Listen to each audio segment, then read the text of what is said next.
안녕하세요. 유자천사 김남훈입니다. 예, 안녕하십니까. 박주민 변호사입니다. 네, 항상 우리는 어색하게 시작을 하는군요. 예, 제가 아마 무서워하는 것 같습니다. 아무래도. 근데 원래 이렇게 투샷 잡으면 좀 약간 좀 그런 분위기가 나나요? 무슨 이제 100만 달러 입금하지 않으면 통화하지 않겠다 뭐 이런 분위기. 예. 예. 결국 그런 분위기가 아니고 어떤 그 겁박과 엇박 없이 저희 프로그램은 제작되고 있습니다. 예. 맞죠? 예, 맞습니다. 맞죠? 예, 맞습니다. 예. 예. 예. 자, 오늘은 그 선거법과 인터넷에 대해서 알아보려고 하는데요. 원래 이제 온라인에서는 그 정치적 표현의 자유, 흔히들 표현의 자유가 보장되어야 한다고 하는데, 이 선거법만 들이대면은 인터넷을 닫힌 공간으로 돌변하는 예. 그런 부분이 있는 것 같습니다. 예. 워낙 닫혀 있다 보니까 제가 말을 또 버벅이게 되는데요. 네. 예를 들어서 박 변호사님은 예를 들어서 박 변호사님이 출마한다는 얘기는 안 되겠죠. 네. 누구라고 할까요? 또 다른 박 변호사님이 있죠. 예. 또 다른 박 변호사님이 어디 시장에 당선되면 좋겠어라고 이렇게 이야기하는 건 괜찮다는 거죠. 예. 근데 이거를 또 어디 게시판에 한 줄 쓰는 건 괜찮다는 거죠. 예. 근데 이거를 특정 사이트로 옮겨 다니면서 복수 게재하면 위법이라는 건데, 예. 그러면은 이 특정 사이트는 어디를 말하는 겁니까? 보통 이제 선관위에서 판단했을 때 많은 사람들이 네. 접속하는 그런 데 쓰는 걸 말하는 거고요. 네. 그다음에 다음 아고라 뭐 네. 이런 것들을 말하겠죠. 네. 아무래도. 그러니까 그것 자체가 굉장히 모호하잖아요. 상당히 모호합니다. 모호하고 음. 특별한 기준이 없기 때문에 계속해서 문제가 되었던 게 사실이죠. 그리고 이제 동일 인물이 반복적으로 올린다는 기준도 모호한 게, 예. 하루에 3개 올리면 반복인지 아니면 5개 올리면 반복인지, 예. 아니면 제가 글을 쓰다가 엔터키를 잘못 쳐가지고 여러 번 쳐가지고 두두두둑 올라가는데 그걸 가지고 그럼 위법이라고 할 수가 있는지, 이 부분에 대해서도 결국은 그냥 추상적으로 남아있는 거죠. 맞습니다. 그래서 어떤 경우에는 한 10번 정도 올려도 반복이라고 본 경우도 있고, 네. 반면에 수십 번, 수백 번 올려도 문제가 안 된 경우들도 있거든요. 네. 그래서 혹시 또 선관위가 정치적인 어떤 편향성을 갖고 있는 거 아니냐, 이런 논란도 계속해서 문제가 됐었던, 이런 네. 논란도 있었던 그런 경우들이 많습니다. 예. 그러니까 결국 특정 사이트도 결국 모호한 거고, 그 다음에 반복적으로 올렸다는 것도 모호한 거고. 그렇습니다. 그래서 이런 식으로 잣대를 들이대면 도저히 할 말이 없다라는 거죠. 예, 그렇습니다. 사실. 예. 그렇군요. 왜 우리는 항상 이렇게 어색하게 끝날까요? 뭔가 제가 말을 더 해야 되는데. 아닙니다. 원래 어색합니다. 네. 우리 컨셉이에요, 그게. 우리 변호사님 멋있게 찍어주십시오. 아무리 기술이 뛰어나셔서 그건 어려우실 거예요. 그건 좀 있는 것 같습니다. 가능한가요? 진짜요? 모자이크를 아예 두껍게 쳐가지고. 예.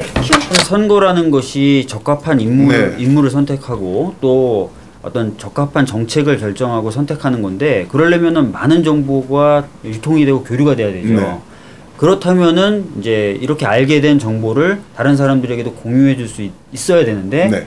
사실상 그걸 하지 말라는 얘기여서 어떻게 보면 선거 자유라든지 이런 측면에 비춰봤을 때는 좀 지나친 규제가 아닐까, 그렇게 보여집니다. 네. 자, 또 재밌는 꼭지가 바로 인터넷 선거운동 기관과 홈페이지인데요. 예. 이것도 역시 합법과 위법이 이제 나뉘어져 있습니다. 합법은 일반 유권자가 선거운동 기간 중에 인터넷 포털 사이트 내 미니홈피, 블로그, 카페 등을 활용하여 선거운동을 하는 행위. 위법은 일반 유권자가 선거운동 기간 전에 인터넷 포털 사이트 내 미니홈피, 블로그, 카페 등을 활용하여 선거운동 하는 행위는 위법이라는 건데, 일단은 이제 저 같은 경우는 두 가지가 의문이 있어요. 예. 뭐냐면은 어떤 게 선거운동이냐라는 거죠.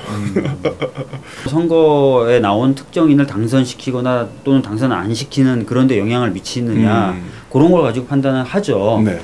근데 그렇다고 하더라도 방금 말씀하신 것처럼 블로그라든지 이런 건 사실 개인의 어떤 사적 공간이기도 하잖아요. 네. 그러다 보니까 자기가 좋아하는 후보에 대해서 쓸 수도 있고, 네. 그 사람의 활동에 대해서 사진이라든지 이런 거 올려놓을 수도 있는데, 네. 또 이제 재밌는 게 이제 딴 사람들도 와서 또 보잖아요. 그렇죠. 그러면서 이게 선거에 영향을 미칠 수도 있다, 이렇게 자꾸 해석이 돼가고 있는데, 그러다 보니까 사실 그 경계가 정말 애매해지게 되는 네. 거죠. 그러니까 자기가 좋아하는 사람에 대해서 자기 홈피에 글을 하나 쓰는 것도 사실은 이제 어려워지게 되는 그런 상황인데요. 참 어떻게 보면 참 변호사인 저로서도 상당히 모호하다, 답답하다, 그러니까요. 이런 말씀을 예. 드릴 수밖에 없네요. 사실 제가 질문한 거에 대해서 모든 답변이 애매하다, 모호하다, 답답하다. 그렇습니다. 사실 그래서 이제 저희 취지가 어떻게 보면은 이렇게 모호하고 답답하니까 좀 차라리 변호사님 맞으시죠, 근데? 예, 그렇습니다. 예. 이따가 확인 좀. 차라리 좀 네. 유권자들에게는 자유를 좀 주고 네. 하는 식이 어떠냐는 말씀을 드릴 수밖에 없는 거죠. 예. 그래서 지금 저희가 그래서 유권자 자유 네트워크가 그래서 저희가 발족한 거 아니겠습니까? 예. 그 유자넷의 그 본래 취지 다시 한번 설명해 주시죠. 예, 유자넷의 취지는 그 유권자들이 선거법에 의해서 지나치게 그 제한받고 있는 표현의 자유라든지 네. 정치적인 선택권 이런 것들을 좀 정상적인 수준까지는 좀 회복을 시키자라는 취지로 출범을 한 거고요. 네. 1차적으로 목표를 두고 있는 것은 불명확하고 추상적인 선거법 규정 자체를 좀 개정하거나 또는 폐지해서 아까 말씀드렸듯이 유권자들이 정상적인 어떤 네. 권리 그런 것들을 회복하는 것 이런 것들을 1차적인 목표로 삼고 있습니다. 특히나 이번 서울시장 그 보궐선거라고 해야 되나요? 부터 이제 보궐선거 맞나요 표현이? 예, 맞습니다. 깜빡해가지고 예 보궐선거부터 이제 법률적인 지원도 한다면서요? 예, 뭐 뜻하지 않게 갑자기 선거 국면이 일찍 시작됐죠. 분명히 이 선거에서도 많은 유권자분들이 자신의 의사를 표현하려고 할 거예요. 또 그렇게 되다 보면은 저희들이 계속해서 문제 지적해왔던 네. 조항들이 그대로 적용이 되면서 뜻하지 않게 이분들을 범법자로 만드는 결과가 나올 네. 것입니다. 그런 분들을 위해서 저희들이 법률적인 지원도 할 거고요. 또 불안하신 분들에게는 사전적으로 이런 행위가 어떻게 될 거다, 법에 적용될 것 같다, 아니다라는 답변도 최선을 다해서 좀 드리려고 합니다. 물론 저희들의 답변과 선관위의 판단은 다를 수 있죠. 네. 하지만 저희들은 발을 살짝 빼시네요. 하지만 저희들은 최선은 다하겠다. 최선을 다하겠다. 하지만 발을 살짝 빼십니다.